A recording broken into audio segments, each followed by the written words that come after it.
Okay. All right. So for today's agenda, we're going to talk a little bit about our outreach and engagement that we're doing and where we might need to strengthen that up. We'll talk a little bit about our data analysis work that's ongoing and where we stand with that and where we want to go with it. We'll talk a little bit about the different revenue options that we're looking at and some of the work that we've done there. And then we'll look at the community input that we've gotten so far and talk a little bit about that. And then also talk about how we're going to try and get the information that we have once we've analyzed it out to the community and the property owners, so that everybody has a good understanding of what we're getting done and as it's available. So in our agenda, we will talk a little bit about the process that we're doing here. So please make sure that as we go through things and you're covering your area, if you can talk a little bit about that, I think will be helpful for all of us to understand who we're engaging with and when we expect things to be done or hope be done in general terms. So far, we've been able to reach out to all the committees, so that's good. We had a meeting with all the committee chairs. All the committee chairs have all kind of agreed to support us in whatever shape, form that transpires to. So that's working out pretty well. We have a really good relationship, obviously, with the Finance and Planning Committee, who's doing a lot of the budget review and budget forecast piece that's ongoing right now with the POA staff. We've been able to get through the golf, though I understand we're going to end up having a reattack with the golf community on some outstanding questions that I think we have to ask there, and that will obviously inform our work here. So we'll see what kind of key insights we can gain from that, but I do think that there's some good collaboration going on between the committees, the task force, and the POA staff to get the information on the table so that we can take a good close look at it. Larry, I know you're going to talk a little bit about that in your remarks there. We also have reached out, as you know, to Cooper and had a good conversation with them. We want to make sure that they knew what we were doing and we're going to be involved from the start. They appreciated us reaching out to them and making them aware of what we're doing and what we're working on. And they've agreed to work with us as we move forward here. And as we come up with ideas and stuff, that we can run that by them and make sure that there are no concerns from Cooper and their team. So that's, I think, a really positive aspect of our outreach right now. We haven't directly engaged with the POA staff, so that's good. And I would encourage us to continue to thank them for breaking away from their day-to-day job and helping us understand and answer questions and go through some of the details and some of the numbers that we're trying to get. And Roland, I know you'll talk a little bit about that here in your comments here in a second. We'll turn to you for that. But I do think that,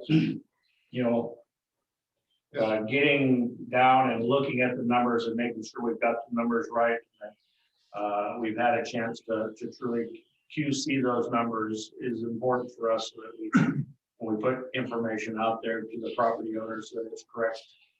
And then hopefully we don't have to correct the record later, which would be not good for anybody. And that's an important part of our work, is to make sure the numbers are right before we share them out there broadly with everybody. Not that we're trying to not share, but just to make sure that they're right. At the end, I'll come back and talk a little bit about where we stand in our timelines and kind of keep driving the train here so that we can get stuff done in a reasonable amount of time. Obviously, with COVID and stuff like that, we'll continue to work around those restrictions and make sure that we are considerate of those concerns that people may have out there when we're trying to engage them. We'll continue to look to that. So that's a little bit about where we are with outreach. Any questions on outreach into the different entities that we're engaging with at this point? Or is there anybody that we are missing that we should be engaging with? Anybody? All right, I think we're happy with who we're at least engaging with at this time. Obviously, if we do identify somebody that we need to reach out to, let me know. We'll make sure we engage with the right people to make that happen, and that everybody's knowledgeable on what we're trying to do. And if we need to, we'll spend an extra little bit of time explaining that. Okay, so with that, Roland, let's get your update, please. Okay, well, one of the first things out of the box, one of the first things we tried to do is get an understanding of the operations and finances of what might be called the hidden village. That's the type of activities and infrastructure facilities that support our way of life, but we're so used to or accustomed to them that we don't even realize they're there at first glance. And the reason being the operation and maintenance costs of this infrastructure, much of which is not optional, but has to be done, makes up a real large part of the POA budget. And most of these, at least the ones we looked at, what I've looked at most recently, are involved in public works department. To accomplish that, we work closely with public works management staff to gather some factual information on items such as the extent and condition of the road network, the capabilities and operation of the water and sewage treatment facilities, and say the village buildings and maintenance and the issues associated with them. We're also looking into other issues such as Gulf Lakes, which I guess Bill will comment on a bit, and public safety. Following up on your comment, I really can't say enough about the cooperation and knowledge and openness of the public works staff and management. They've taken time from their already full schedule to support this effort. It's required a lot of research and a lot of digging around in their databases and their records to put the facts together. And it's been a good cooperative effort. Kind of a preview of the size of these life support operations. POA maintains 1,374 roads and about 3,900 culverts pass under. That number keeps growing as they find more and more areas. Our water system supplies us with over 1 billion gallons of water a year. It's a large number. And this not only services potable water for us to drink and operate our houses, but it also services the 1,500 fire hydrants that we have around the village that we depend on if we have a problem about home fire. Our 2 wastewater plants last year processed about a combined 1.3 million gallons of sewage per day. 1.3 million gallons per day. The larger part of that is with Mill Creek, which has an inflow problem because of their gravity sewage. And another example, a sanitation department collected 5,772 tons of solid waste last year. That's an exact figure because that's what we had to pay Marvin County to decline there. Yeah. So as a result of the information pieces on this hidden village, or the result will be sent out to a number, excuse me, a number of property owners in the coming weeks in a number of different forms. So I'd just like to say 2 things about these pieces that we'll be sending out, the information we'll be sending out in these various forms. First, they're going to present the bare facts as best we can determine them. This is a complex situation. Some things are estimates, some things are pretty solid. I'd like to emphasize, and I mean that there will not, and I want to emphasize there will not be any cost discussions, editorializing, or sales pitches. That's the next phase of the project. Once we understand the scope of the operation, then we can get into the cost of the operation and what the problems are. So we're only going to deal with facts with no judgment, and it's going to be based on our best current knowledge. Just in closing, I guess, the village is a real interesting and complex place. And this information, when we get it out to everybody, will help everyone understand the financials when we finally get around to publishing them. So, and I guess Larry's going to talk about the financials later on. So that's about what I have. I just you said an update. Basically, all of the pieces are done. I've still got, for those of you here, I just finished wastewater, and I'm going to send that out. I'm gonna do a little change on water, and Nikki's picking across the part of my fleet numbers right now, so we'll see how those go. But we're, the exercise is essentially done as far as the partnership is concerned. Okay, so a couple of quick questions for you. So for sanitation, you said we take it all to Garland County. So in essence, we're paying Garland County to dispose of our trash, right? Is that correct? Yeah, it goes over to the transfer station here on Highway 7. Okay. And then the other one is for roads, we're talking about both the improved roads and the unimproved roads, is included in that. Yeah, and it's about 95%, 5% paved versus gravel or unpaved roads. And all those paved roads are not equal. Yeah. I mean, some are in areas that are remote, some are falling apart. Part of the Public Works Committee to get out and inspect these once every 3 years, and in some of the remote areas, you know, they might as well be gravel roads. Okay. Questions for Roland on any of that? Okay. Just when they do roads, the paved versus unpaved, do they, is there any indication of the number of houses served by those that are falling apart, for example? Well, If any? the database that they have on roads shows the number of houses on each road. And of course, that's part of the criteria of what you do. I Yes. mean, if it's out in the, say, the southwest part, which is the part we're really trying to avoid building here, the village is trying to avoid building here, and there are 0 houses. But in other cases, there is 1 house out in the middle of nowhere. And it takes a lot of road to get to it. And that's the other thing, of course, they're trying to avoid, because we're responsible for doing the roads and utilities.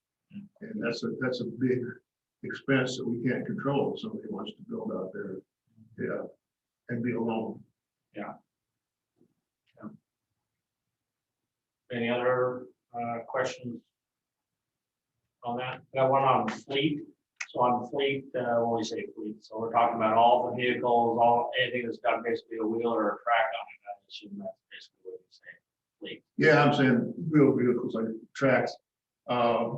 And it's the ones that are managed by the POA Fleet Department. Yeah. There's another whole group of mowers and like 600 golf carts and that, which is pointed out in the fleet, that is managed entirely by the golf department, maintained by. But yeah, and it covers a whole variety, including the police department, fire trucks, so whatever the fleet manager is responsible for looking after. Yeah, and the age of those runs from, Well, I'm gonna pull this out of my head. Over half of them are over the recommended 10-year service life for this type of vehicle. And I think the average age, I hate this, I say, guess the average age is 20 years. Mm. Some of them are really, really old, and some of them, very few of them are new. It's a pretty old fleet, Jeff. By way of specific example, there's a 1997 Chevy S10 Blazer in the fleet. A lot of it, I don't know whether somebody pushes it around or whether it runs on its own, but it's there. a lot of it they can't get parts for some of them right now. Yeah. A couple of their dump trucks, they don't even let out in the road, they use it in the sewer plant to haul stuff around in the water plant, because they're not roadworthy. I think when we go through that with, finance and planning committee, that'll be some of the questions about, disposing of that stuff and what's the concept for how we move forward on that? Because I know when we talked to the golf department, they have a similar challenge, that they have a lot of older equipment that is very hard to maintain because of either parts or whatever, is what they told us. And that's how they're trying to prioritize what gets replaced when, is not only the age of them, but the hours that are on them and how hard they are to maintain. Is some of the criteria they're using to prioritize which things need to be replaced first. This is a really big village, and you may not realize, but to get people around, it takes a lot of vehicles.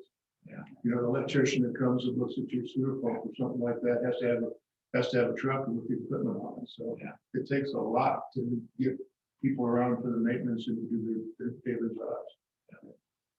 Okay. Any other questions for Ron? Phil, do you want to give us an update on your work there? Yeah, I've really just started on the lakes and I'm working on both the what the lakes cost us and ideas for where we can get the money from the lakes, how they can give us some type of working money for using them. And really, I've just gotten my feet wet, and that's about all. Okay. Go all in. You want me to dive in? Yeah, dive on in there. Yeah, and obviously lakes are, there's the maintenance of the dams and stuff like that. I'm also working on that. It's part of that equation, that maybe is not necessarily something you think about when you think about lakes. Right off. Definitely maintenance of dams could be a very, very large number. Yeah. Because we're working on the age of them right now. That's not clear in any book that I found or any Mhm. articles I found. All right. Anything else on that? Yeah, keep. I would assume ramps and piers and such are part of lakes. Now, all that is Yeah. part of lakes. We do have, of course, one private area that is not part of us, and that's the Pier on Balboa. That's privately owned. The marina. The marina, yes. And of course, the lakeside, the restaurant itself has some uses also. Okay. All right, Larry, do you want to cover the next block? Sure, Jeff. Kind of talk about three pieces. So we're looking from a data analysis standpoint. We're looking at costs and we're looking at revenue. So we'll talk about those for just a minute. And then we'll talk a little bit about how the data is going to get shared. So let's start with cost. We're working with the Finance and Planning Committee. A couple of us on this committee are dual added to that committee, so that makes it a little bit more convenient. The POA has provided the Finance and Planning Committee their 7-year operations and maintenance budget projections. Those numbers came to us about 2.5 weeks ago, something along that line. We're in the process of reviewing those now. Just a little bit of kind of structure of what that looks like. They're giving us their salary and fringe information. So that's full-time employees, part-time employees. For the full-time employees, all the fringes that we have to pay, all the taxes and insurance and benefits and all of that sort of thing. They're also giving us a category for their day-to-day operating costs in extreme detail of the things it takes to run various departments. They're giving us an assessment of their capital spending, expected expenditures going forward. As Roland talked about, there are a lot of pieces out there in the Hidden Village where there are investments being made to maintain that Hidden Village infrastructure. The question becomes, are those investments sufficient to allow us to keep up with the failure rate of those components? And we're looking into that. But we have that capital spending expenditure forecast out to 2027.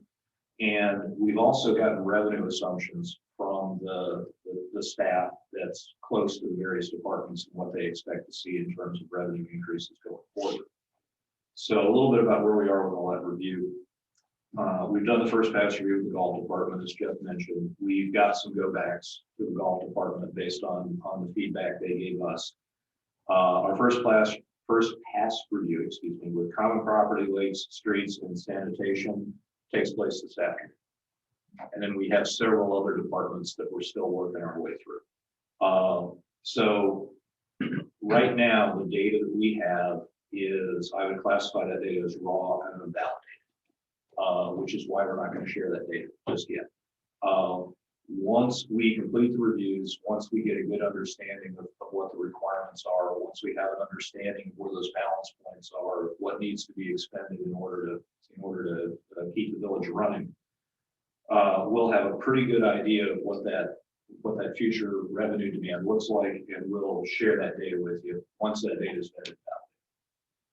So break there. Go to revenues for a minute. We're also looking at the various revenue sources of the village.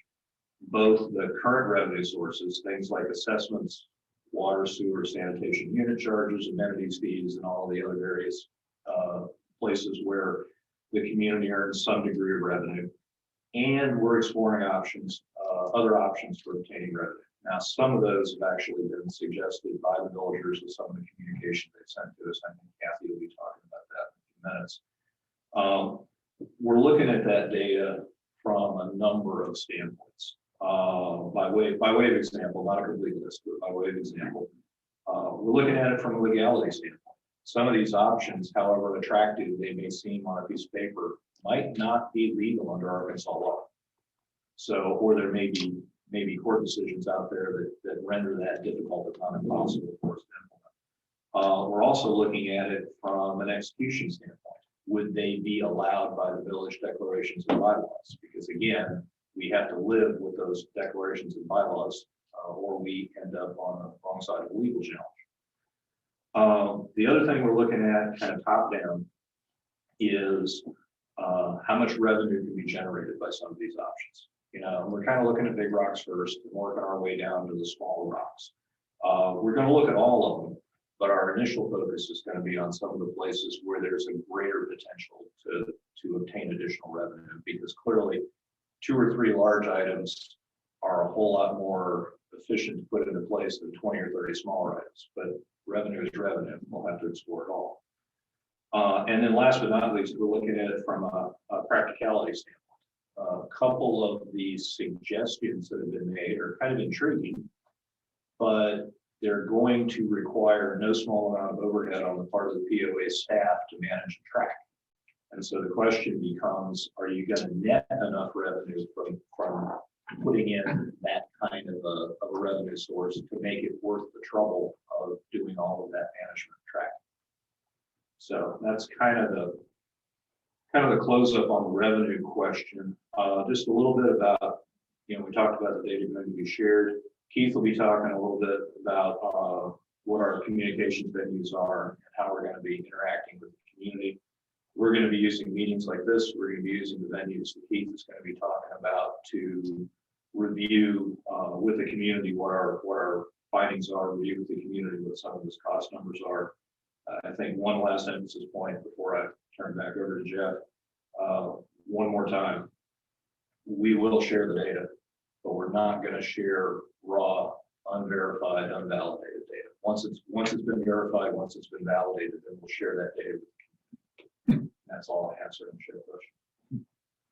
So just one, as we've talked in the F&B about identifying the priorities, from my perspective, that's probably one of the biggest lists that we've got, is to, work with each of the departments and get the priorities laid out so that there's clarity on how you can address the needs of the village as far as that goes. Are you seeing it the same way? Is that in order to really get to the numbers that we can talk to, we got to have the priorities from the different experts within the staff? We definitely have to have the priorities, and we definitely have to understand what the investments would be to at least allow us to not allow conditions to be worse. By way of example, Roland talking about some of the culverts, there's about 3,900 culverts. About 1,275, 1,280 of those culverts are assessed in such a condition right now as they require some form of maintenance. What we don't know today, because we haven't had a chance to talk to the street department yet, is we don't know how many of those culverts are actually being repaired a year, and we don't know how many of those culverts are failing a year. But clearly, we would want to put ourselves in a position no worse than being able to keep up. So if we're fixing a smaller number that are failing, then we are clearly just putting ourselves into a worse and worse and worse position going forward. And we'd like to try to avoid that if the money can be found to be able to manage that. And that's a whole different question. So, You mentioned F and P, since this is going out to everyone in the village. Can you define the term F and P? oh, Finance and Planning Committee. Thank you. Yeah, sorry. No, I think Yeah. it was clear, but at the same time, this is for everyone. A good point. Good point. Okay. Any other questions on Larry's update on where we are with the O&M and future forecast requirements effort that's going on? You know, my expectation with that, just we're talking to the F&P chair and stuff, is that we're probably about a month's worth of work yet to be able to go through all the departments and sit down. There's going to have to be re-attacks with, you know, with various departments, because after we've sat with them and gone through it and thought about it, it generates questions like we've already done with the golf department. So I think that's at least a month's worth of effort yet still to go through to really, you know, have the data and the confidence in the data to be able to start working with it and get that out to everybody on what it is that it's telling us. That's my perspective. Keith or anybody else on that? Okay. All right. Keith K. We gotta go Keith K, Keith B. So this is Keith K. Okay, kind of update from the options development working group side of the house. First thing, we're pretty much nearing an end of collection of data for POA and HOA comparisons between Tellico Village, Bella Vista, the Villages, Savannah Lakes, and Sun City Grand, and Hot Springs Village. We've got 6 different private communities, some type of form, have the data on the assessments of all of them, have their golf rates, have their fitness center rates, and have their water and wastewater rates. So that's pretty much been a few more tweaks there. I think I'm still trying to work a little bit on water rate on one of them, because it's not as easy, because their county situation in multiple counties and villages is really a challenge there. But that's coming, so we'll have that data to put out there, just so people can see between Hot Springs Village and 5 other communities where we kind of rack and stack out there. Larry touched on a little bit that one of the big things of any of these options is we need to make sure that they're within the declarations, so we don't go down a path there. You put a kind of a general grouping of what some of these options and how they fall out. There's options that are going to require property owner vote. If we go in that manner, there's other options that may just be board action, that they can take the action. They have the authority to take the action on some of the options. There's options from other sources, which would not be from inside Hot Springs Village. We could look for other sources. And the other thing that we are carrying on our kind of our big option list there is potential expense reductions. But I'll be very honest with you, that one has not been flushed out very well at all. But that's as we get a little more data from the financial side, we might be able to look at some expense reduction ideas out there to put into that. The ultimate goal is to take these options, package them into several courses of action and present that to the board. So we're still gathering on that data. Larry touched on about the legality. Based on all the options or potential revenue options out there right now, the list has been complete. Well, the first list has been completed.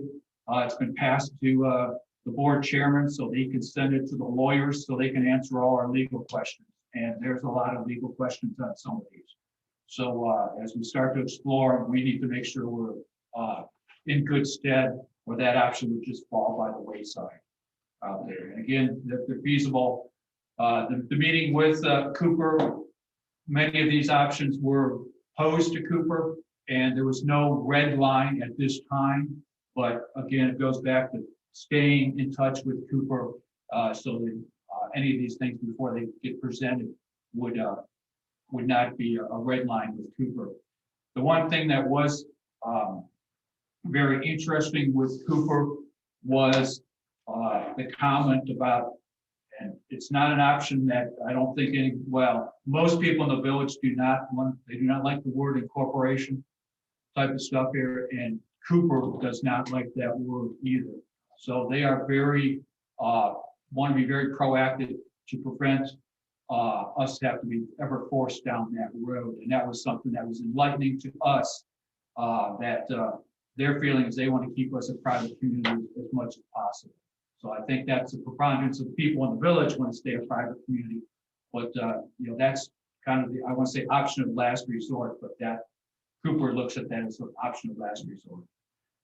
Several, as Larry hit on, several of the options that are being asked questions on, as far as legal questions, were things that were generated out of social media or the U Voice responses. So, you know, there are great ideas out there that people are providing us, but they may not be legal as far as within our construct of declaration. So we need to make sure we don't press on something that we know is going to get us in a lawsuit. That's not saying that anything down the road would prevent a lawsuit, but people can always do what they want to do. So that's where we kind of stand in options developments. We are really waiting. We'll be to the holding for a while till we get the firm data so that we can start laying in against what other requirements that these options need to go against, because you start playing with the options as far as their numbers too, and putting together the whole package. So that's where we stand in options development. Questions, anybody? Okay, a couple of things we've talked about is that we probably also need to put together something that defines what some of the declarations say, you know, create as far as our constraints, left and right limits. So we'll need to put that together in the coming months so we can get that out, because I think that will help not only us, but everybody understand, you know, what the written word says that we have to work within.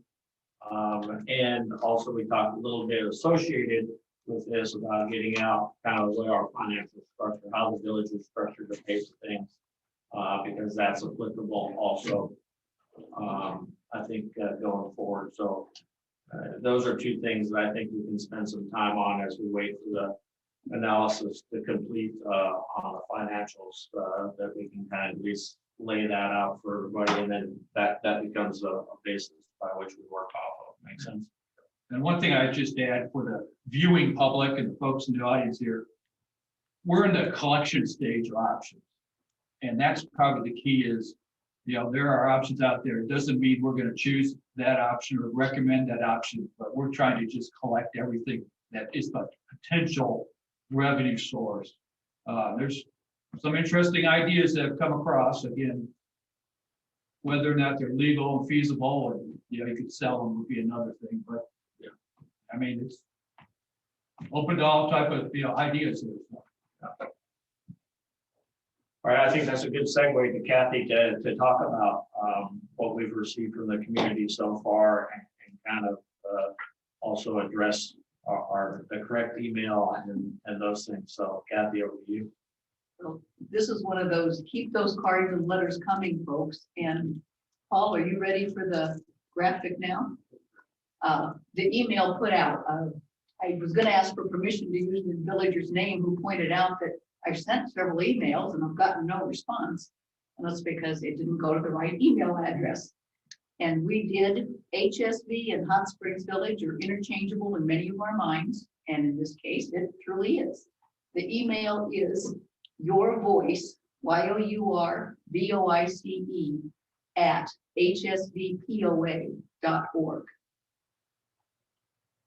Ron, you know who you are, but thank you for bringing that to light. You spelled out Hot Springs Village and you're not going to get a response to that. You won't even get an error message. So to date, we have received 41 emails from 33 different people. Of those, each one is looked at and distributed among all of the task force members. Interestingly enough, if you want to break down what they dealt with, cost reductions are 5 of them. Different revenue options were 18. Maintenance was 2, and miscellaneous, some rearranging our acronym for our name, which was amusing, and a few others, just various questions. But one of the things I feel is most valuable about the emails that you send us is the fact that it makes us think of the 18 dealing with revenue options. All of them have been on our radar and we're vetting each and every one of them. But your emails make us think a little differently. And most importantly, since communication is a big part of this, prepare us for what questions you as villagers have. And that is very necessary because most of the people that I've dialogued with, just in my social circle, have said, I never knew that. I never knew that. You're kidding, really? And those are the types of things we'd like to explain to the villagers at large, because the more we all know about the village, the better off we are.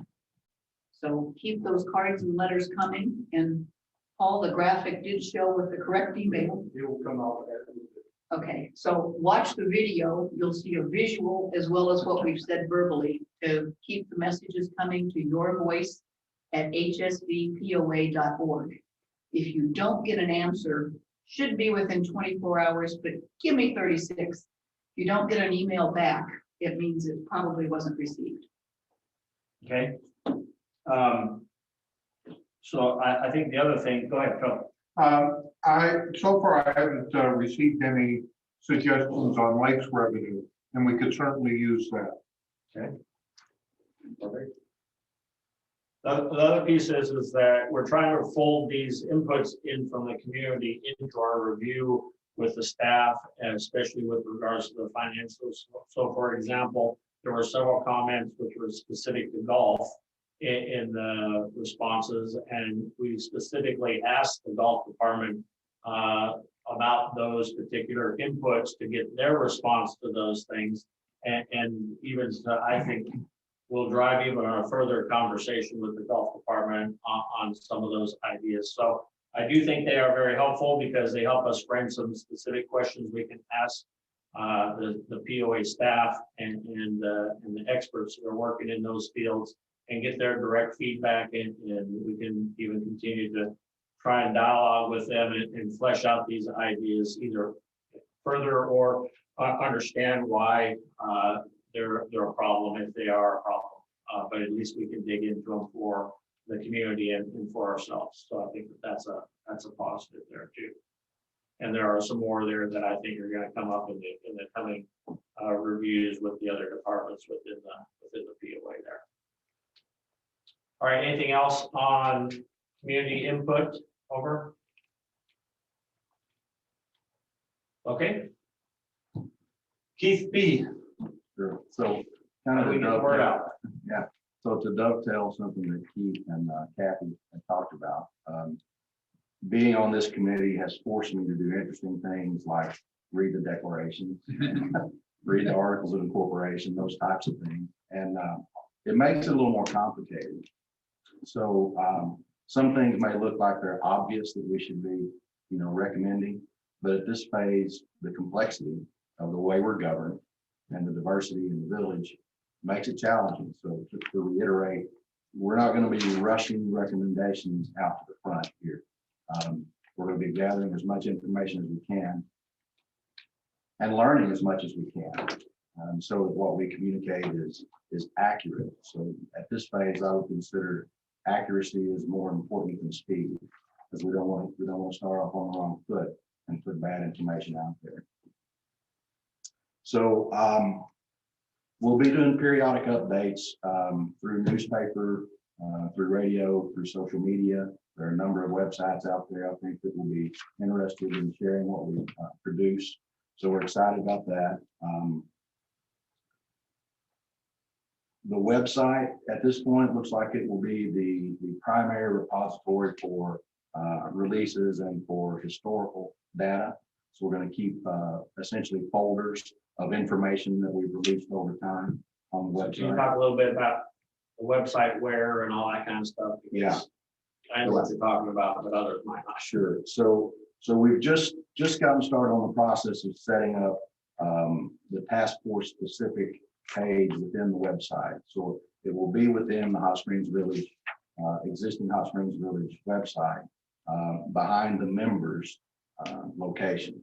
So it'll be accessible like most of the member stuff is by the public, but it will be located behind the members portion of the website. 2 steps for that. The first step is creating the structure itself of the website.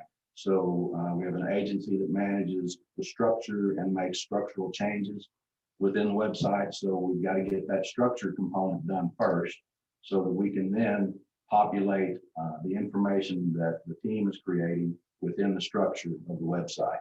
So our idea is to make it easy to get to. So 2 clicks, right? We're hoping you can get there in 2 clicks. For some of us, it might take 3 or 4, but should be easy to get to. It should be accurate and it should be useful. So that structure is underway. There's a meeting this afternoon to talk more about that. So we hope to have that running sometime this month, hopefully early this month. But you know, I don't know what I don't know as far as complications that might come up with the structure. So we got to get that hammered out first. We're going to have sections like an FAQ section for a lot of things that you know, people don't think about perhaps, but it might be complicating factors about governance or something that keeps us from doing a particular path. So we'll put information out that a typical villager might ask of the committee. So hopefully the FAQs will be useful. We'll have a section on info briefs. So like the data that Roland is working on, Larry's working on, we'll release periodic, what I'm referring to as info briefs, but I'm not married to that title, but just a snippet, a reduced in volume document that kind of shares the facts on the particular area of discussion. Also, I think it's probably important to have a smaller section on governance that kind of boils down the articles of incorporation and the declarations so that we can understand succinctly what is possible, what is not possible along the lines of revenue. Because the declarations are pretty specific about that stuff. And it's once you filter through all the legalese, there are some cans and cannots that show up pretty clearly. I'm guessing, this is a timeline that you hate to give, but because then you're going to be held to it. But I'm guessing that our first couple of months are going to be regular information releases that don't have recommendations, not a lot of detail on options as the team is fleshing through that. It's going to take some time. I mean, I've seen the work that Roland and that Larry and that Keith are doing, and it's meticulous, it's detailed. Sometimes it's exhausting because there's a lot of it. But we want to make sure that the people doing the work of gathering the data have the time to gather it properly and to create, a nice, understandable model that we can present. So I'm going to say we'll have a couple of months of information updates and won't get to the real meat or purpose of the team until a few months out. So midsummer perhaps. I think that covers it on communication. The website is my focus right now. And of course, we'll be releasing that exact location to the public as soon as we have it available. Questions on that? Anything else? Yes, when you say midsummer, aren't we running up against the deadline of when we are supposed to have this information to the board? Yeah, so let me talk to that right now, and then might as well while we're at it. So I think the timeline that we're trying to hold ourselves to, as long as we can get the work done correctly, right, is that for the next 2 months is to get the factual information out there, the stuff that we know is factually correct. I told you it's going to take us at least another month plus to go through the rest of the financials and the different options and get the priorities out. So, you're probably talking about April, May timeframe before we're able to get financials on top of the facts, right? To align with the facts. And then I think at that point, then we're gonna be looking at, the June timeframe to be able to get the options then linked to those financials. Because once we have the financials tied to the facts, we'll be able to understand, what is our current revenue state, what is our future forecasted revenue requirements, and then what options would we consider to address those needs, right? And why? I'm thinking that that's gonna happen, the options have got to be out there in the May's timeframe and in the June's timeframe. We start to kind of pull it all together so that we can shoot for that target date kind of in the July, August timeframe, get in front of the board and tell the board, here's what we've analyzed. Here's what we see are the needs. Here are the different options for you guys to consider. And then it'll be over to them to try to get things done. So now there's a lot of dynamics in there, right? Of being able to understand the information. There's going to be multiple back and forth between us and the staff and between different committees and the community and stuff like that to be able to pour through that stuff. So that's an aggressive timeline. I acknowledge that. I think we all acknowledge that. That's an aggressive timeline. But for right now, that's kind of the timeline we'll hold ourselves to. Because I know that the board and Pam will let you speak for the board, but I think the board wants to see and hear from us by that July, August timeframe, no later than. If we get there sooner, great. But in reality, it takes a while to go through all this stuff, as you already mentioned, and make sure we fully understand the priorities that exist within that, fully understand our options that are available to us, that they're legal, that they're within the current guidelines of the structure of the village, and then pull it all together. And as Roland said up front, that's a complex equation. It's not an easy one. So we also have to be able to explain it to ourselves as the layperson, and so that the people in the village can also understand it. So I think that's kind of the timeline that we're looking at right now. It might change, but if it does, we will make sure everybody is aware of that going forward. So I'm going to keep cracking the whip to try and keep us on that timeline and see if we can meet that. Luckily, up to this point right now, we have really good cooperation with everybody so far. So it seems like I would say it's not an undoable do. I think it is a doable do at this juncture of where we are. Does that help, Bill? Yeah, okay. All right, any other questions on the communication? So right now, we're thinking that the website that you just talked about is really explore the village, click member, and then under member, there'll be a link that says, future revenue analysis task force, click that, and boom, you're now there to explore at your leisure, right? Yeah, with the exception that future revenue analysis task force is a mouthful and a screen full. Yeah. So we may take advantage of some reduction. Yeah. So something makes it simple. Yeah, but it needs to be, what we think it's important to be in the members section, and for there to be a couple of ways to get there. Of course, we'll provide a direct link that people can click on and take them directly there, obviously. But a couple of paths we think is best. Okay. All right, great.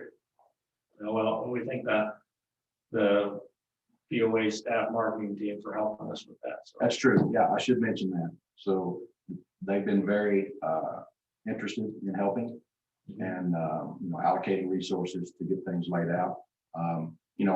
Like most things in any organization, there's a process. So we're working through that. And everything takes a little longer than you'd expect, just like in life, right? So, but they've been very cooperative and very helpful and, on board with working with us. Yeah. Okay, good. Any other input on that? Over. Okay. We're good with that. I know we got a few people from the community here. Anybody got any quick questions for us right now while we're all sitting here together? Ma'am. Is this the second public meeting you had, or has there been another one? I watched the. This first is the one. second one. This is the Second one second. now. I wasn't sure if I missed. Second session. We're gonna do once a month is our current agenda. We may accelerate that to more as we get further down the line and more of the hard hitting stuff is out there and that we want to make sure that we explain it and do that. But right now it's the second Monday of each month. Sir, Question on the, your voice at hsbpoa.org. Is that address exclusively for this task force, or is that for the POA in general? That's exclusive to this task force only. Any, the responses you get, if there's one that's beyond the venue of what we're charged with doing, it will be forwarded on. You'll still get an acknowledgement, but it will be forwarded on to the board, for example. The 16 that are in our miscellaneous were, a good majority of those were forwards. Comments on, I think I can say what's in there, comments on the sanitation trucks and a few other things, and don't vote for this and vote for that. But we will not, you'll get a response, but the board, if you want to contact the board, go to HSBPOA, the board member's name at HSBPOA. That, what we're putting up with the graphic is exclusively for this group. My only comment is it doesn't sound like it's really directed to this committee or this task force. It sounds like a general catch-all for the people. That's an excellent point, and one possibly I or the rest of them, I'll blame everyone, should have considered, but you're absolutely right. And that will, knowing that will make me more patient in responding to all those miscellaneous ones, but thank you. Do you open those emails, Pat? Yes. And then you distribute them? Yes, so they found a task I could do competently with Jim's help, so it's my responsibility. So just a little bit more on that. We take every email, Kathy responds to it, lets them know we've received it, we're gonna work on it. And we take each email, and we basically take your comment or whatever the comment is, and we distribute it to everybody so that everybody understands what we just got from the community. We then kind of figure out, okay, so that's gonna be something that's gonna be addressed by, data working group or options working group, or, we need Keith to address it from a frequently asked questions perspective. And we start to figure out how we're gonna start working on it. And we just keep cycling back through each one of them on a regular basis to try and make sure in the end, hopefully every one of them is addressed in some way, shape or form. By the time we get to the end of our task here, late this summer. That's great for responding to all that you've received. Yeah. So much that goes to the POA. Yeah, I guarantee you, we're looking at every one of them, so. You can send an email to your voice at Any other questions? Stephen? No? Okay. All right, so with that said, I'll turn it over to our board rep here, Pam, comments over. I know Tucker's not with us today. No, Tucker couldn't be here, and we really don't have any specific comments. I did want to just kind of add on to what Keith Roach was saying about the communication. And that is that I'm kind of reminded of the days in sales when you handed someone a proposal and the first thing they looked for were the numbers and missed everything else that led up to those numbers. So over the next couple months, what the task force is going to be sharing with all of us is the basis that they're using to build from on reaching the numbers and the recommendations. So everything that goes out, beginning now, I think with the last communique, is all going to be important material and is all going to help everyone in the village better understand what the village is all about, where it can go, where it needs to go, and then you can look at the numbers. And that's it. Okay. Any questions around that?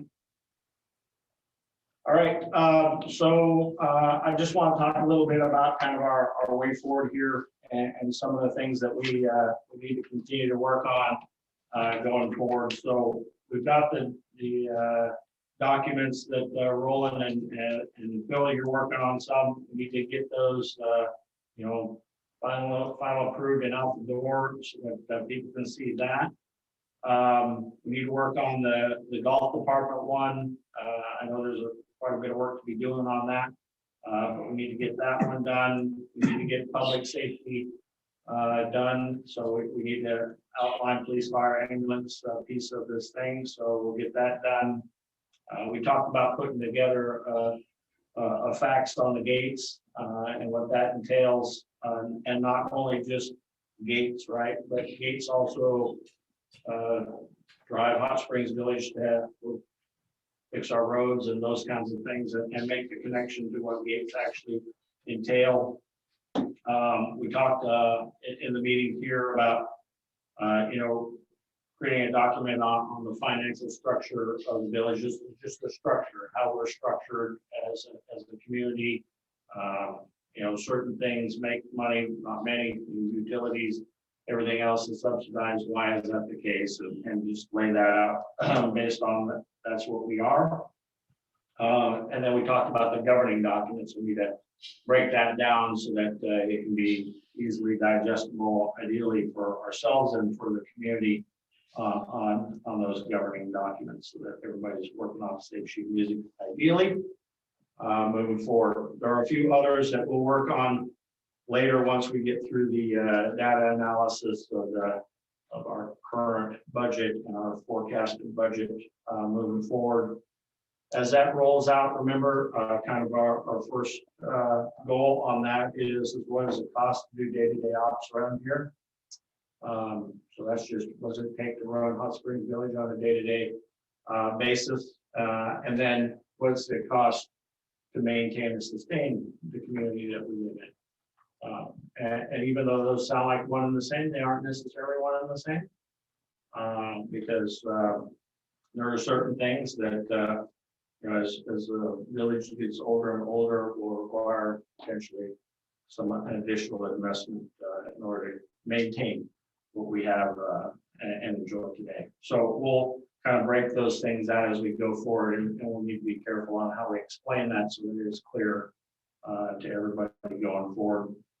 So that's kind of what I'll call the near rocks for the task force here going forward. And obviously there's some work to be done there. It is detailed work, and we'll continue that work here about 1 o'clock this afternoon when we dive into several other departments details going forward here.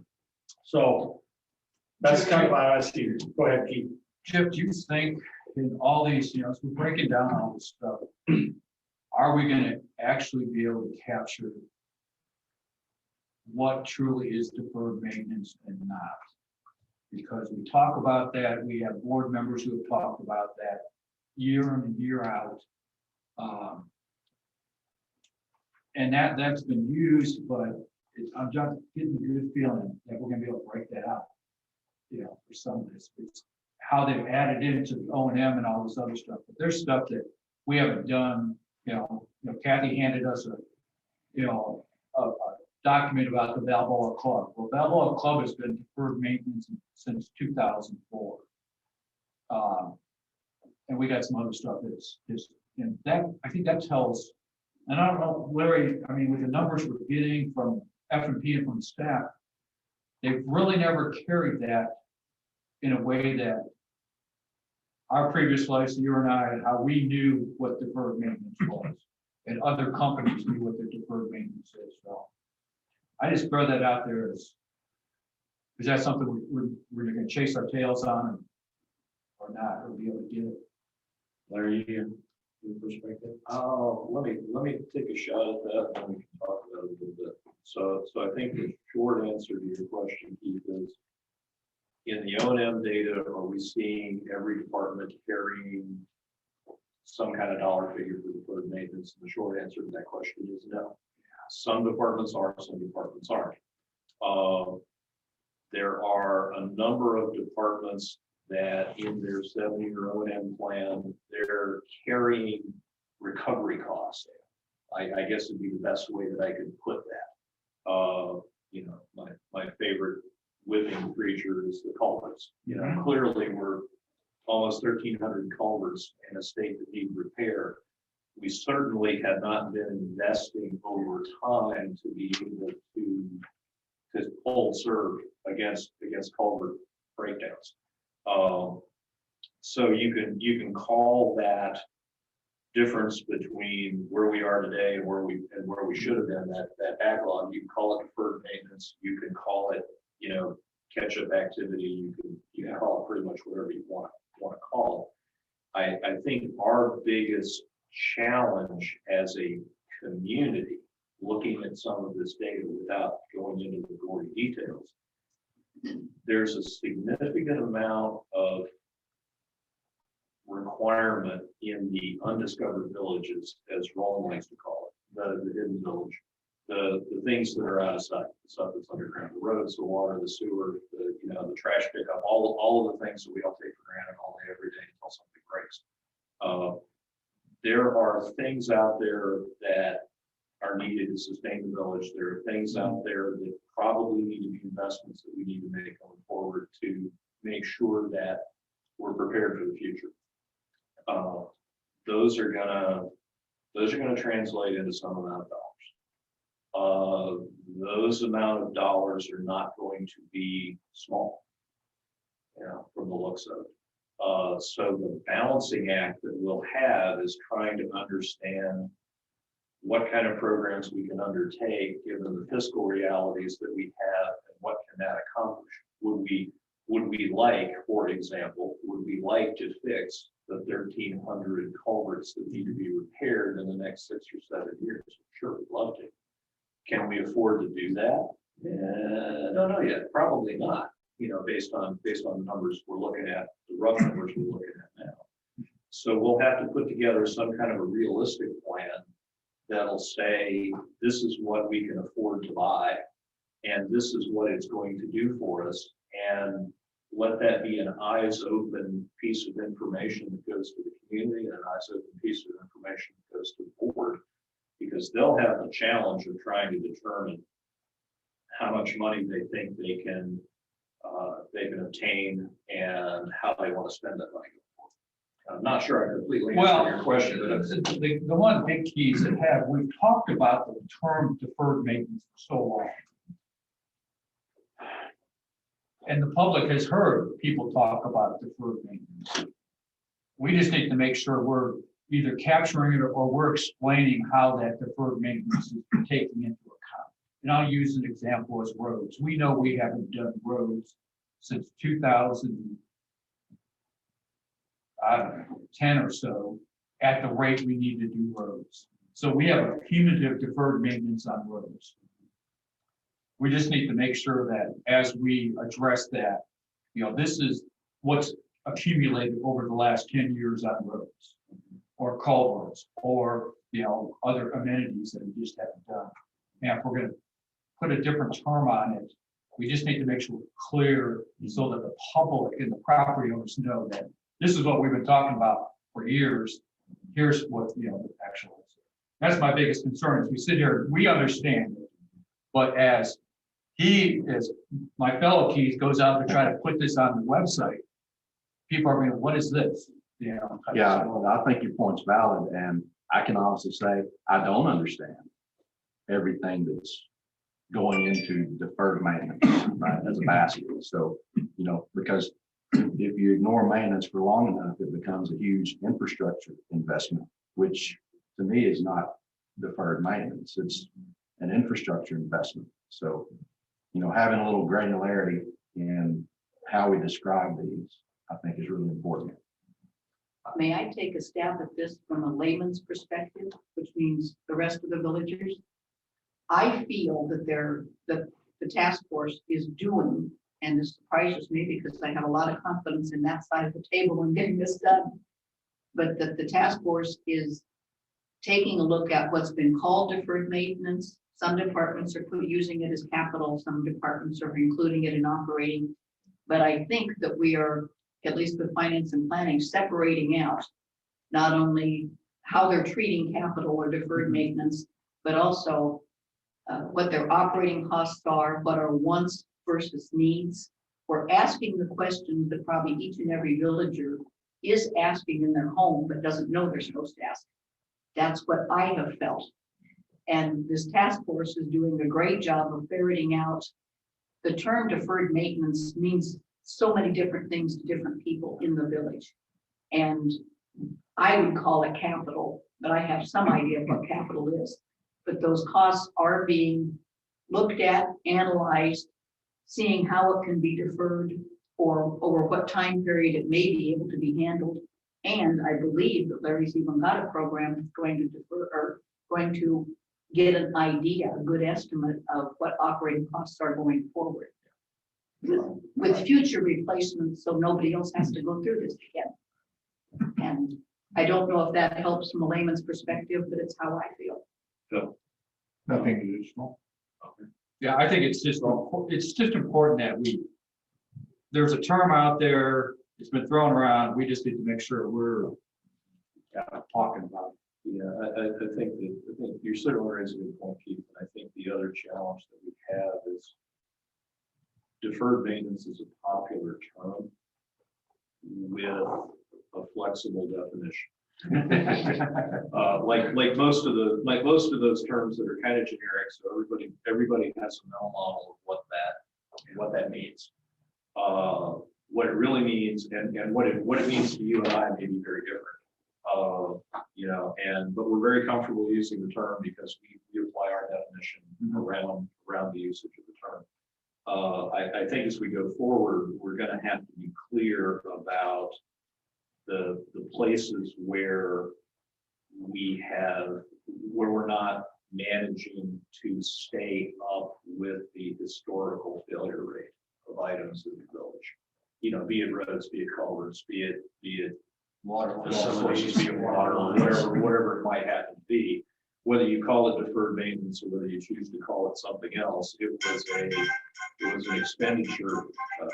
It was an expenditure that hadn't been made at some point in the past for reasons many and various, but it's still something that needs to be done against some kind of a priority so that we can try to determine where we have the financial wherewithal to be able to deal with it.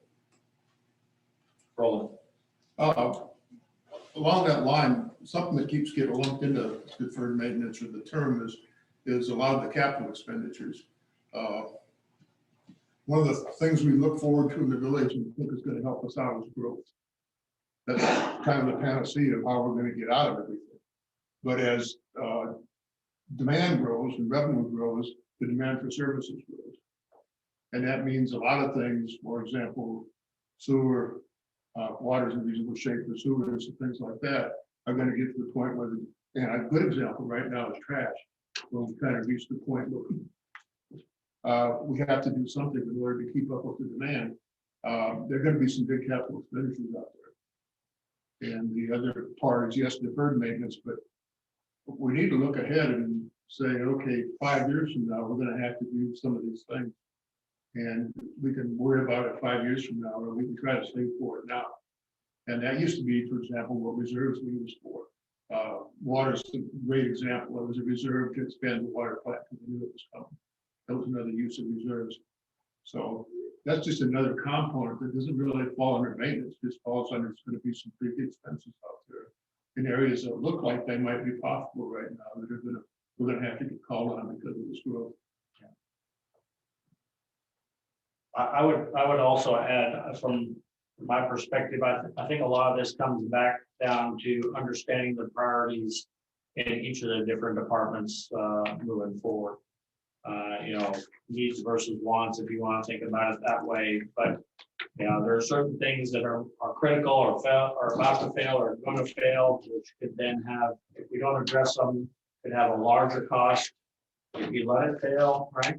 Than if you do preventative activity, which it comes down to priorities. What are those priorities and what does that look like across all the different divisions within the POA.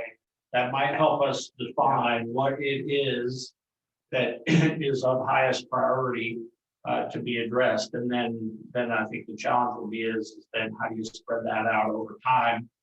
I think the other thing we haven't talked about, but is really more for as we go forward and present to the board, which is risk. I mean, if you're not able to address your highest priorities, then by definition, you're going to take risk. And the risk is that you have a major problem, and then you have to spend even more money than you thought you were going to have to spend because of that.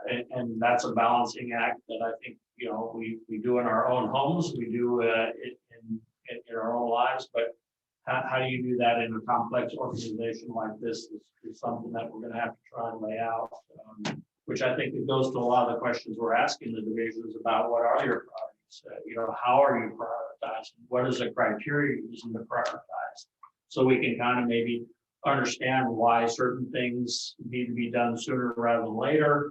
And that I think helps explain, the risk that we're taking on by either doing or not doing those things. And the further you push them out, then the more and more risk you endure. But that's something that, until we have had, a detailed discussion with each department and really try to understand their priorities and how they're coming about those priorities, we won't really be able to paint that picture.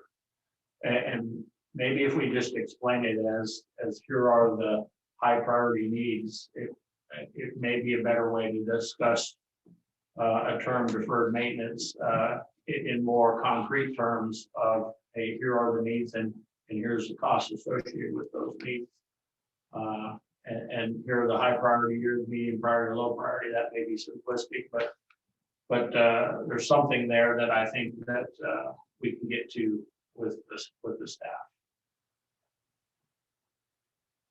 Hopefully that makes some sense. But Keith, it's a great point that we are going to have to try and struggle with that term, struggle with what the numbers are telling us, and then how does that maybe translate to something like that. I agree with Larry in that not every department may have that perfect list that everybody would like to be able to be shown and stuff like that. I don't think that really actually exists out there. I do think though that the departments have a fairly good understanding of where their priorities are. Getting that then put on black and white is our next challenge, I think, moving forward. Okay. All right. Any reattacks on any of that or any other questions from the group? Everybody's clear on what we're doing in the upcoming month here before our next meeting? All right. Sounds good. Pam, any final comments from you? Over. Nope, good. Okay. All right, unless anybody objects, we'll adjourn the meeting. All right, we're adjourned. Thank you.